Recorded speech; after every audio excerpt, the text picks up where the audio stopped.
was vital that hardworking people be free to enjoy the fruits of their own labor.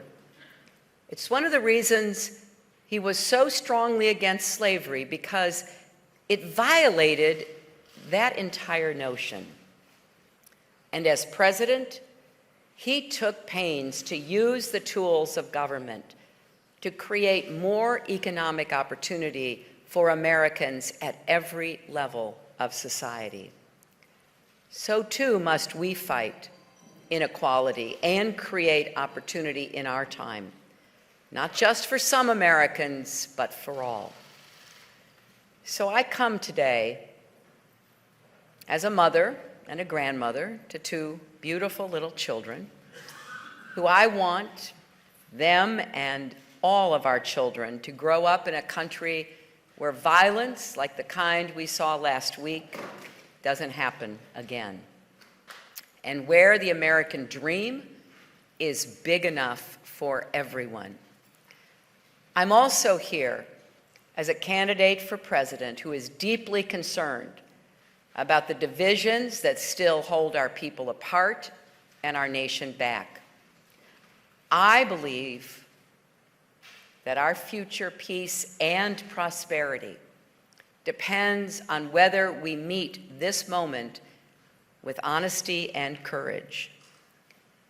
That means taking a hard look at our laws and our attitudes. It means embracing policies that promote justice for all people and standing firm against any attempt to roll back the clock on the rights and opportunities that so many sacrificed so much to secure. And all of that starts with doing a better job of listening to each other. We need to listen to the families whose loved ones have been killed in police incidents. Alton Sterling and Philando Castile are just the latest, a long and painful litany of African Americans dying after encounters with police officers. We remember Laquan McDonald, killed in Chicago a year and a half ago, and Sandra Bland, who grew up in Illinois, who died 1 year ago today. Time after time, no one is held accountable. And surely we can all agree that's deeply wrong and needs to change. And yes, we do need to listen to those who say Black lives matter.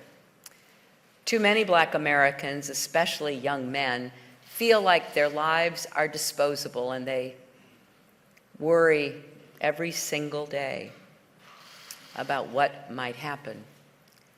They have every reason to feel that way, and it's absolutely unacceptable. Everyone in America, everyone deserves to be treated with respect and dignity.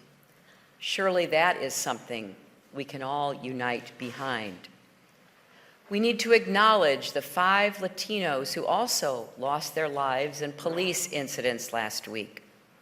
Their stories didn't get national media coverage, but their families and communities are mourning too.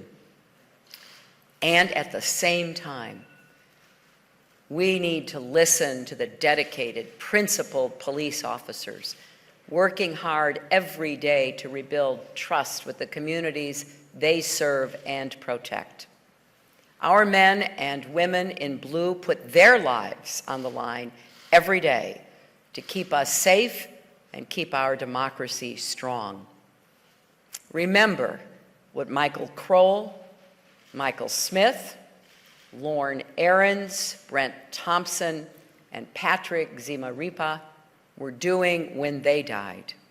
They were protecting a peaceful march.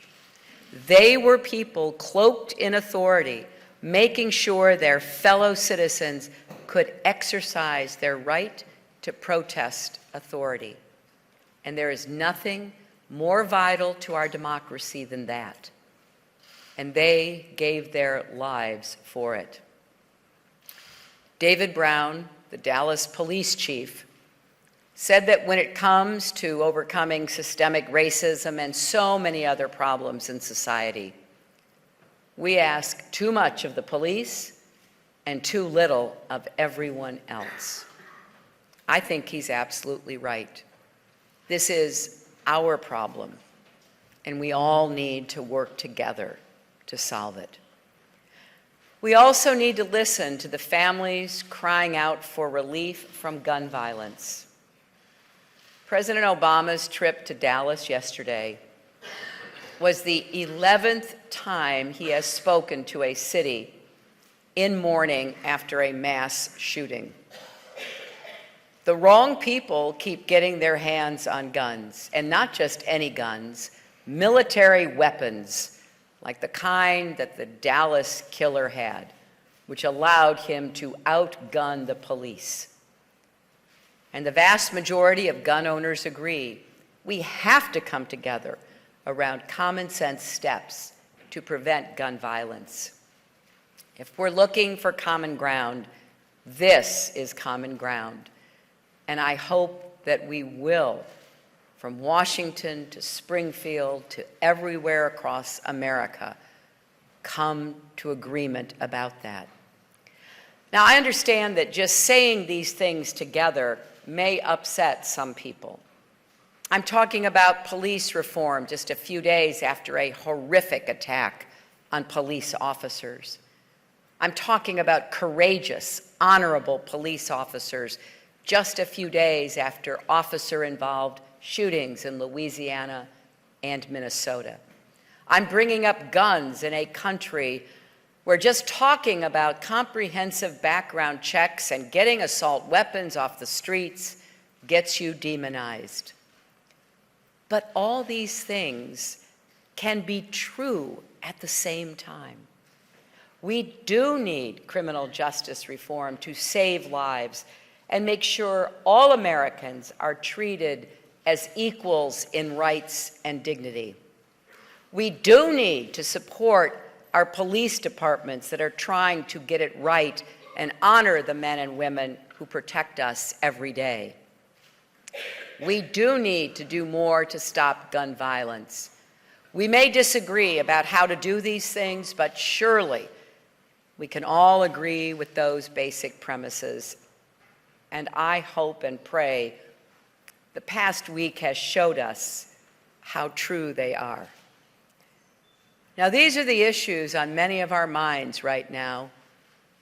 And if we stop there, that would leave us with plenty of work to do. So I wish I could say that was everything that we must address. But these events are taking place against a much broader backdrop of fear and anxiety. So I think we have to face all of it. We do need to make sure our economy works for everyone, not just those at the top. The changes that have roiled our economy over the past few decades are not just numbers on a page that economists study. They are real forces that families are dealing with up close and personal every day. Not long ago, I met with factory workers here in Illinois whose jobs are being sent abroad and heard how painful the consequences have been for them and their families.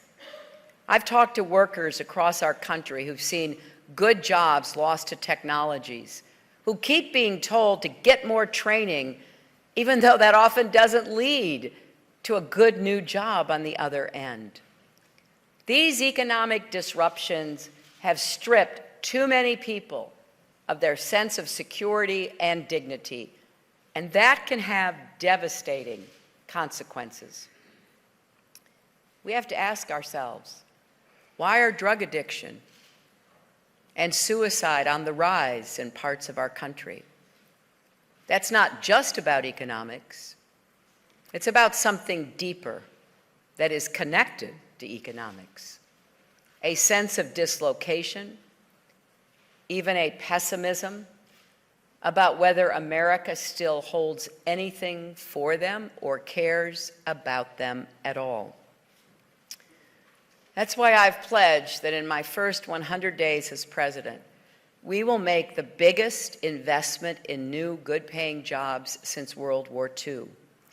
We need more jobs, you can support a family on, especially in places that have been left out and left behind. From coal country to Indian country to inner cities to every place that's been hollowed out when a factory closed or a mine shut down. Because everyone in America deserves that fair chance in the race of life that President Lincoln described. Now, I realize that our politics have contributed to the sense of division that many Americans feel right now. And as someone in the middle of a hotly fought political campaign, I cannot stand here and claim that my words and actions haven't sometimes fueled the partisanship that often stands in the way of progress. So I recognize I have to do better too. I'm running for president with the belief that we need to face up to these challenges and fix them in order to become a stronger, fairer country. And in times like these, we need a president who can help pull us together, not split us apart.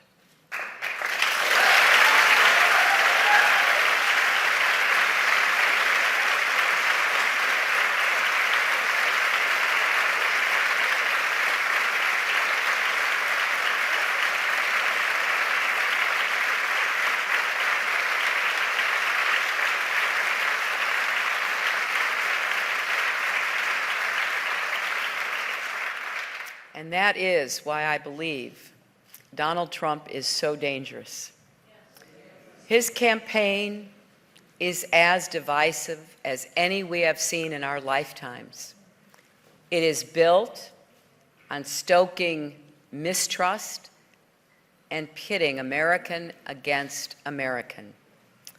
It's there in everything he says and everything he promises to do as president.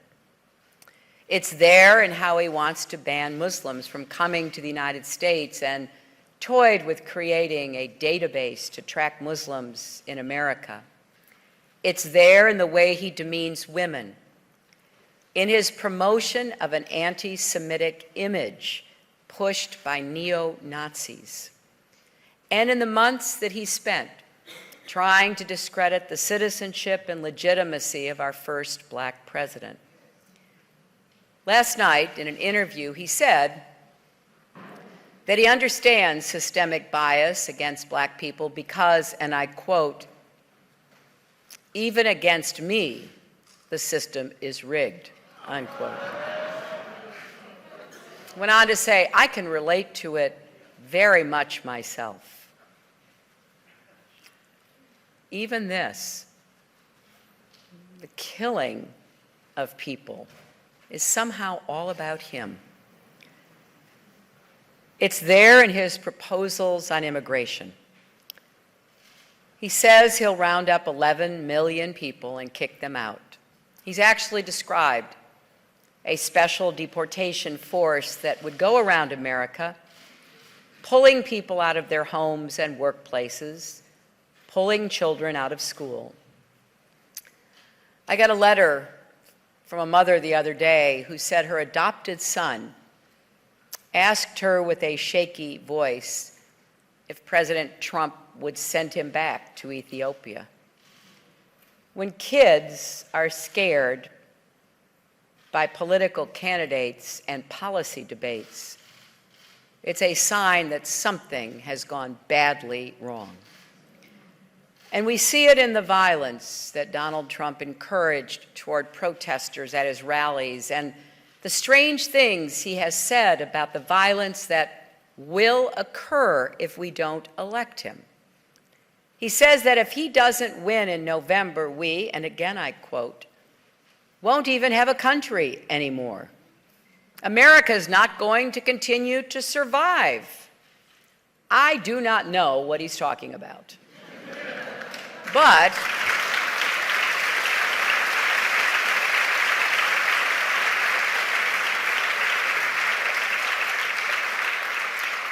I do know we don't need that kind of fear-mongering, not now, not ever. And he's gone even further than that. He has taken aim at some of our most cherished democratic values and institutions. He wants to revoke the citizenship of 4 million Americans born in this country to immigrant parents and eliminate the bedrock principle enshrined in the 14th Amendment that if you're born in America, you're a citizen of America. He said that a distinguished American born in Indiana, a judge, can't be trusted to do his job because his parents were Mexican. He called him a Mexican judge over and over again. He knew the judge had been born in Indiana, but it was a cynical, calculated attempt to fan the flames of racial division and designed to undermine people's faith in our judicial system. Why would someone running for president want to do that?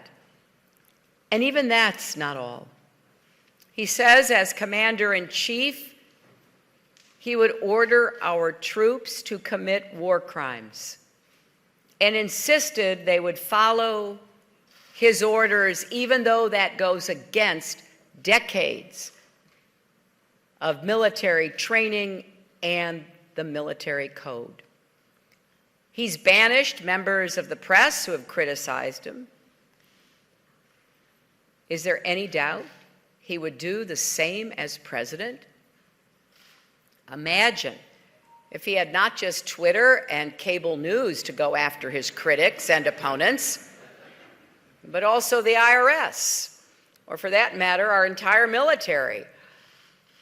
Given what we have seen and heard, do any of us think he'd be restrained?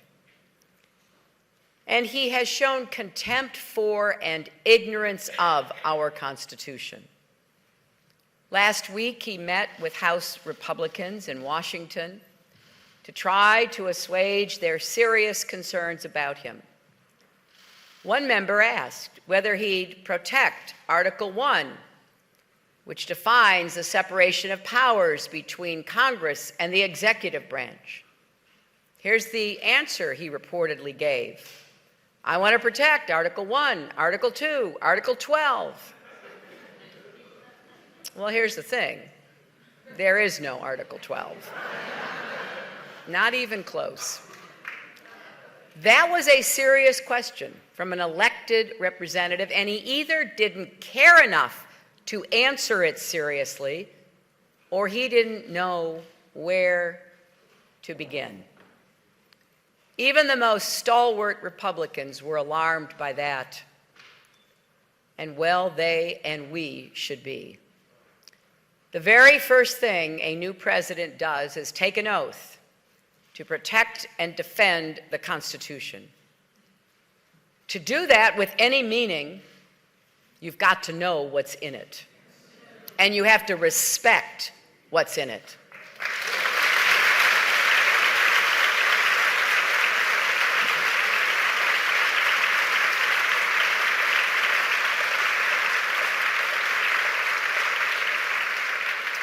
I do wish Donald Trump would listen to other people once in a while. He might actually learn something. But he's made it clear that's not his thing. As he has said, he only listens to himself. This man is the nominee of the party of Lincoln. We are watching it become the party of Trump. And that's not just a huge loss for our democracy. It is a threat to it. Because Donald Trump's campaign adds up to an ugly, dangerous message to America. A message that you should be afraid. Afraid of people whose ethnicity is different, or religious faith is different, or who were born in a different country, or hold different political beliefs.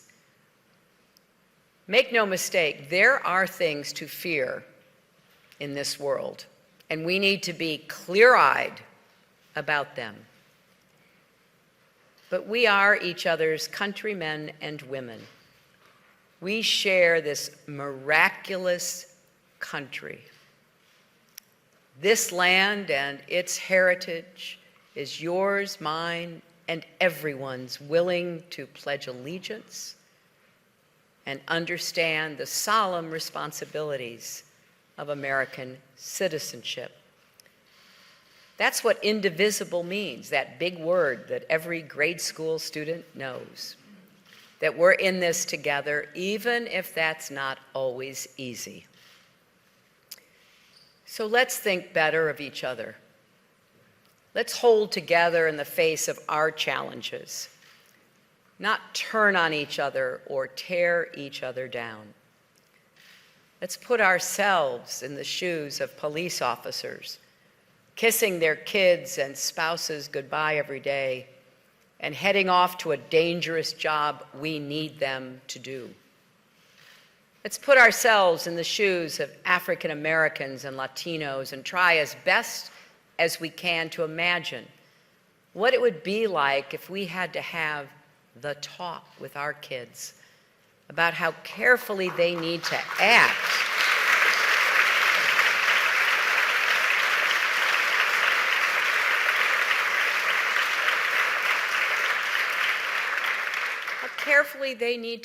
because the slightest wrong move could get them hurt or killed. And yes, let's put ourselves in the shoes of Donald Trump's supporters. We may disagree on the causes and the solutions to the challenges we face, but I believe, like anyone else, they're trying to figure out their place in a fast-changing America. They want to know how to make a good living and how to give their kids better futures and opportunities. That's why we've got to reclaim the promise of America for all our people, no matter who they vote for. And let's be more than allies to each other. Let's take on each other's struggles as our own. My life's work is built on the conviction that we are stronger together, not separated into factions or sides, not shouting over each other, but together. Our economy is stronger when everyone contributes to it, and everyone can benefit from the work they do. Our communities are stronger when we all pull together to solve our problems and restore our faith in each other, and by doing so, in the promise of America. Our country is stronger when we work with friends and allies to promote peace, prosperity, and security around the world. This is an idea that goes back to the founding of America, when 13 separate colonies found a way, despite their differences, to join together as one nation. They knew they were not stronger on their own, and neither are we. I've had the great delight of seeing the musical Hamilton. And I hope more people at least get a chance to listen to the score and to hear the words. There's a great song by the character playing George Washington, who sings, "History's eyes are on us." That was true then, and that's true today.